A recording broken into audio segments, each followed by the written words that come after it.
Hello friends, welcome to CSC knowledge. Guys, आज हमारा complex variable differentiation का lecture 2 है। पिछले लेक्चर में हम लोगों ने देखा था कि कॉम्प्लेक्स वेरिएबल क्या होता है।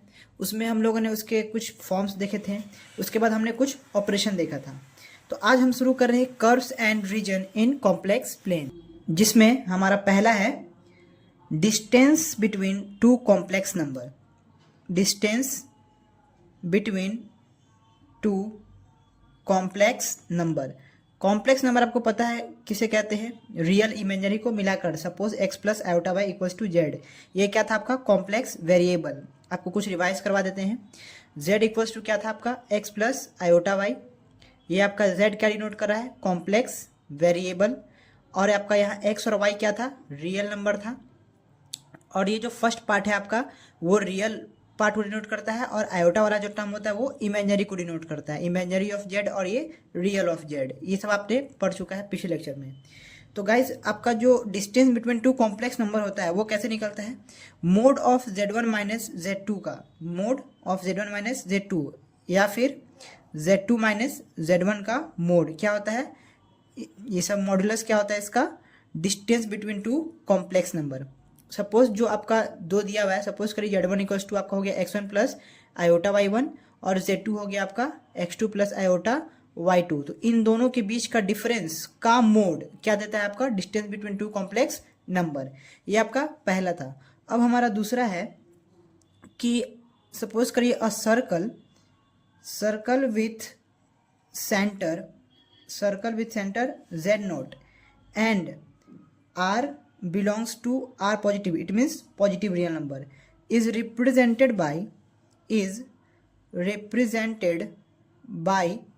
किससे रिप्रेजेंट होता है? z minus z naught equals to r। ये आपका क्या है? इक्वेशन है सर्कल का। क्या? z minus z naught equals to r, जहां r आपका रेडियस है और जेड नॉट क्या है? सेंटर है आपका। क्या है? सेंटर। तो गाइज, ये जो हुआ आपका z नॉट क्या है? तो z नॉट कोई पॉइंट है जो x नॉट y नॉट है। z नॉट की दो, आपको पता है कि दो होता है, एक टर्म होता है x, एक टर्म होता है y। तो z नॉट के लिए क्या हो गया? x नॉट और y नॉट। और आपका जो ये किससे बिलोंग करेगा? c से। c क्या है आपका? याद करिए, पिछले लेक्चर में मैंने बताया था सेट ऑफ कॉम्प्लेक्स नंबर को c से नोट करते हैं। और जो आपका x नॉट y नॉट है किससे बिलोंग कर रहा है? c से। और r किससे बिलोंग कर रहा है? पॉजिटिव रियल नंबर से, जो यहाँ पे मैंने डिनोट कर दिया। तो ये आपको याद रखना है गाइस, ये आपका ऑब्जेक्टिव पॉइंट ऑफ व्यू से बहुत ही इंपॉर्टेंट है। क्या? z माइनस जेड का मोड इक्वल्स टू r, ये क्या होता है? Equation of circle in complex variable. किसका हो गया? Equation of circle in complex variable. अब गाइज, आप में इसको दो चीज देखना है सर्कल में। क्या? कि एक आपका जो इंटीरियर पार्ट ऑफ सर्कल होता है वो क्या होता है? वो किसको डिनोट करता है? Interior part of circle. और दूसरा देखना है exterior part of the circle. इन दोनों का इक्वेशन क्या होता है? आपको पता है इक्वेशन किसका? सर्कल का क्या होता है आपको पता है? कॉम्प्लेक्स वेरिएबल में ये इक्वेशन ऑफ सर्कल है इन कॉम्प्लेक्स वेरिएबल। तो इंटीरियर का क्या कंडीशन होगा और एक्सटीरियर का क्या कंडीशन होगा? तो इंटीरियर में होता है कि जो आपका आर है बिलोंग करना चाहिए पॉजिटिव रियल नंबर से।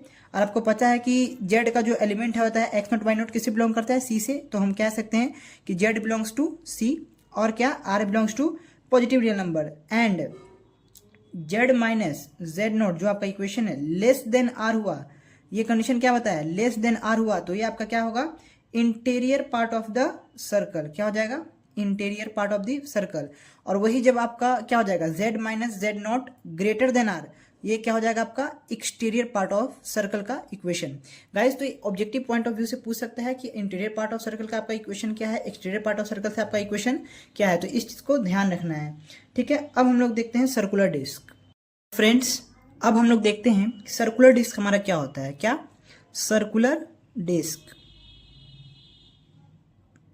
सर्कुलर डिस्क कहता है गाइस, दो तरह का होता है, एक ओपन और एक क्लोज्ड। ये आपका क्लोज सर्कुलर डिस्क हो गया, और ये आपका सपोज करिए ऐसे है, ये आपका ओपन सर्कुलर डिस्क हो गया। तो बस हमें ऑब्जेक्टिव पॉइंट ऑफ व्यू से देख लेना है कि इसका इक्वेशन क्या होता है और इसका इक्वेशन क्या होता है। तो वही सेम चीज गाइस, ये देखिए, ये ओपन का क्या हो जाएगा, ये ओपन का हो जाएगा क्या, सबसे पहले जेड बिलोंग करना चाहिए सी से, इसमें जेड क्या था आपका एक्स वाई पॉइंट था और वो किससे बिलोंग करना था, सी से। सी क्या है, सेट ऑफ कॉम्प्लेक्स नंबर, ये आपको पिछले लेक्चर में बता चुके हैं। और जो आर है वो किससे बिलोंग करना चाहिए, पॉजिटिव रियल नंबर। तो इसका इक्वेशन हो जाएगा क्या, z माइनस जेड नॉट का मोड लेस देन आर होगा। तो ये आपका क्या हो जाएगा, ओपन सर्कुलर डिस्क का इक्वेशन हो जाएगा।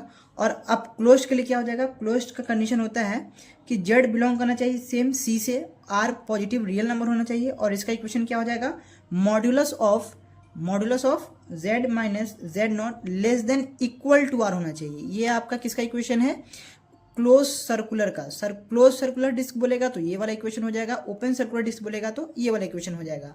और आपको पता है इंटीरियर पार्ट ऑफ सर्कल क्या हो गया हमारा, z minus z naught less than r, और हमारा एक्सटीरियर पार्ट ऑफ सर्कल क्या हो गया, z minus z naught greater than r. Friends, तो अब हम लोग देखते हैं नेबरहुड। नेबरहुड क्या होता है हमारा, this set of all points lying in the disc having centre at z naught and radius r is neighbourhood. इसका मतलब ये हुआ कि आपका जो ओपन सर्कुलर डिस्क है, सपोज करिए आपका ओपन सर्कुलर डिस्क था और यहाँ पे आपका सेंटर क्या बता रहा है, जेड नोट और रेडियस आर। तो जितने भी पॉइंट्स होंगे, ये सारे पॉइंट्स जिसका सेंटर क्या हो, जेड नोट हो, रेडियस आर हो, वो कौन सा पॉइंट होगा, नेबरहुड पॉइंट होगा। इसका यूज आएगा गाइस क्वेश्चन सॉल्व करने में, हम और वहाँ क्लियर करेंगे। अब हमारा नेक्स्ट जो आता है वो आता है function of a complex variable. तो गाइस हमारा ये क्या होता है, function of a complex variable. देखिए फंक्शन ऑफ कॉम्प्लेक्स वेरिएबल जो होता है वो एफ जेड होता है, F Z is a function of complex variable.